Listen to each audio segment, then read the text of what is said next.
செய்தியை பார்த்துக் கொண்டிருக்கிறோம். கீழடியில் 10ஆம் கட்ட அகழ்வாராய்ச்சி எப்போது மேற்கொள்ளப்பட இருக்கிறது என்பதை விவரிக்க வேண்டும் என்று உயர்நீதிமன்றம் தற்போது உத்தரவு பிறப்பித்திருக்கிறது. தொல்லியல் துறை இதற்கு பதிலளிக்க வேண்டும் என்றும் உயர்நீதிமன்ற கிளை உத்தரவு பிறப்பித்திருக்கிறது.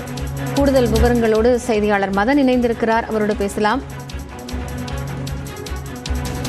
கூடுதல் விவரங்களை செய்தியாளர் கருணாகரனிடம் கேட்கலாம். கருணாகரன், இப்போ நீதிமன்றம் பிறப்பித்திருக்கக்கூடிய உத்தரவு என்ன? தொல்லியல் துறைக்கு எவ்வளவு கால அவகாசம் வழங்கப்பட்டிருக்கு? ஆம், அதாவது கீழடியில் அகழ்வாராய்ச்சியை தொடர வேண்டும், மேலும் அந்த அமர்நாத் அறிக்கையை தாக்கல் செய்ய வேண்டும் என்று அமர்நாத்தை தொடர்ந்து அகழ்வாராய்ச்சி மேற்கொள்ள வேண்டும் என்று கடந்த 2016ஆம் ஆண்டு சென்னை சேர்ந்த வழக்கறிஞர் கனிமொழி மதி என்பவர் உயர்நீதிமன்ற மதுரை கிளையில் ஒரு பொதுநல மனு தாக்கல் செய்திருந்தார். இந்த மனு நிலுவையில் இருந்தது. தற்பொழுது இந்த மனு இன்று நீதிபதிகள் கிருஷ்ணகுமார், விஜயகுமார் அமர்வில் விசாரணைக்கு வந்தது. அப்பொழுது மனுதாரர் தரப்பு வழக்கறிஞர் கூறுகையில் அதாவது கீழடியில் முதல் 2 கட்டங்களாக அகழ்வாய்வு மத்திய அரசால் மேற்கொள்ளப்பட்டது. அப்பொழுது அதனுடைய அறிக்கையை அமர்நாத் மத்திய அரசிடம் தாக்கல் செய்து விட்டார். தற்பொழுது வரை அந்த அறிக்கை பொதுமக்கள் பார்வைக்கு வெளியிடப்படவில்லை. மேலும் தமிழ் பிராமி மொழிதான் மிகவும் பழமையான மொழி என்று நாம் கூறுகிறோம்.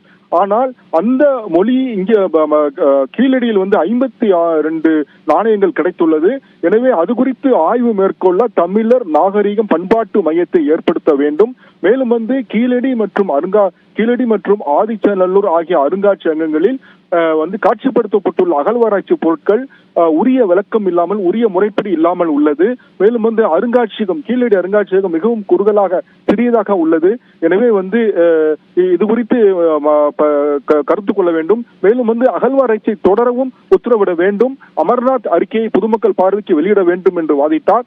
அப்பொழுது மத்திய அரசு தரப்பு வழக்கறிஞர் கூறுகையில் மத்திய அரசின் அகழ்வாராய்ச்சி முடிந்து மாநில அரசிடம் ஒப்படைக்கப்பட்டு விட்டது என்று தெரிவித்தார். இதைத் தொடர்ந்து நீதிபதிகள் கூறுகையில் கீழடி அகழ்வாராய்ச்சியில் அடுத்த கட்டமாக தற்பொழுது 9 கட்டங்கள் முடிந்துள்ளது. 10வது கட்டமாக அகழ்வாராய்ச்சி தொடர்வது குறித்து மாநில தொல்லியல் துறையும் அமர்நாத் அறிக்கையை பொதுமக்கள் பார்வைக்கு வெளியிடுவது குறித்து மத்திய தொல்லியல் துறையும் அறிக்கை தாக்கல் செய்ய உத்தரவிட்டு வழக்கு விசாரணையை 2 வாரங்களுக்கு